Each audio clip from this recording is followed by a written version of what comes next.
Hi, I'm going to go over how you can actually take money out of your 401k without any penalty because of the CARES Act.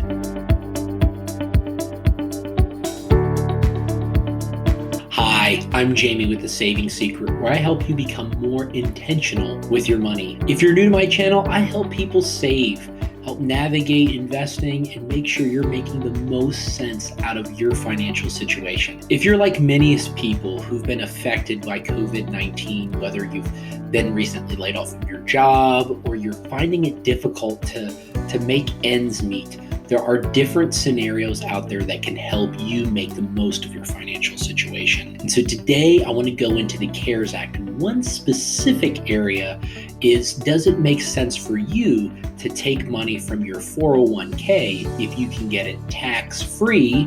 Just kidding, nothing's tax-free. But if you can get it penalty-free, does it make sense to take money out of your 401k to pay off bills or to have more cash available? So today we're going to go over all of the details of that and if it makes sense for you. One ask that I have for you is be sure to smash that like button.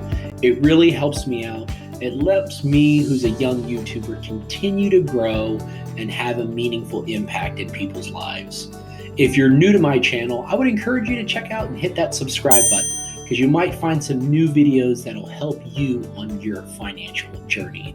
Without any further ado, let's jump into it. So with the pass of the CARES Act, there were a lot of things that have come about. And there's a great article that I've read that I will leave in the show notes below where you can see and read the full details. But one of the things that it talked about is that you're able to take money out of your 401k without a penalty. Typically, retirement accounts are used to put money in tax-free, specifically if they're traditional, and you get that money growth at 59 and a half or after, or at the time of retirement. Now, when you're looking at this, you'll find that there are so many different fees that come out if you pull money out early. There's a 10% fee. Now, with the pass of the CARES Act, if you've gotten COVID or you have been furloughed or had a job loss, you may qualify for up to $100,000 that you can withdraw from your 401k. And the reason why this is really nice is because it can help you bridge the gap of when you get your next job, or if you're in a big transition, maybe you're making a career shift, that you can have money set aside for you. Now, typically, I would never recommend anybody taking money out of their 401k because you want it there to grow for the long term. Now, if you've watched any number of my videos that I've done in the past, I'm a big fan of making sure that you lower your expenses. Now, if you're using money to take out of your 401k to eliminate debt, you are actually lowering your expenses.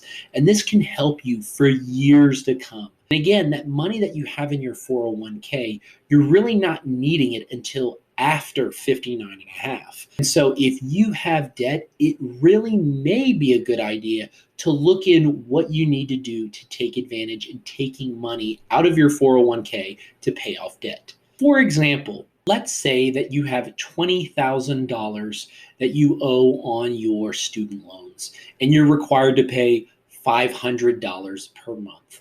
What you may find is that if you pay that $500 per month, you're going to need to continue to pay this for several years. That's $500 per month that you're going to need to pay. Now, if you were to pull money out of your 401k and pay the full $20,000, not only are you going to save on the interest for the payment for the student loans, but you're also going to be able to save that $500 per month that you need. Yes, you're going to miss out on that $20,000, but once you lower your expenses, once you get a new job or you get your finances in order, then you can be able to move with speed and progress that you'll never need to worry about your financial situation again because you've eliminated debt out of your life. This is an opportunity where you can look over your expenses and make sure that you not only have lifestyle inflation taken care of, but you can actually deflate your lifestyle. Maybe take care of debt that you have, lower your expenses, and look at different things. Now, many people who've been affected by COVID-19, whether it's job loss or any other challenges, knows that it's hard to get money available to you. And so this is another opportunity to get money that's available to you. Another thing to consider why this is a very special time is even though we're in the midst of a pandemic, the market has rewarded those who've invested in it. And it's actually at an all-time high. But this is coming where the federal government is infusing a lot of money into the market. And so when that money stops, and when less government money is thrown at people with stimulus checks and other forms of forbearance, whether it means you're not allowed to foreclose on your home, any of these other things that have been put in place, once those goes away, we're going to see a recession and the economy will slow down.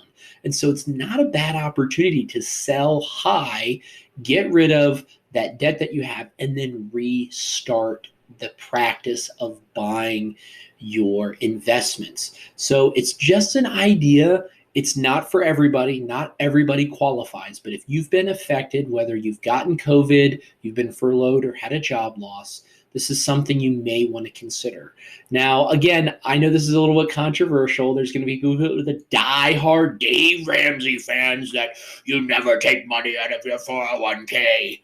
If you're in a situation, this is something where at least you should get more details on. Again, hopefully this information was helpful for you. I'll leave a link to the description of that article where I read, and you can find a little bit more details. But talk to a tax professional.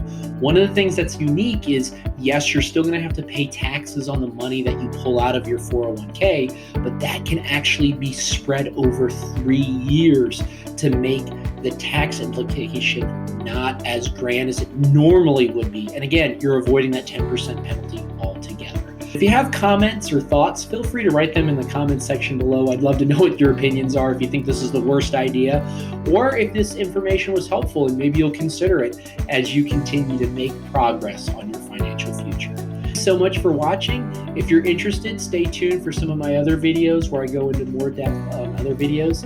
If you'd like to be interested in some future content, be sure to hit that subscribe button. Thank you so much for watching, and have a great day.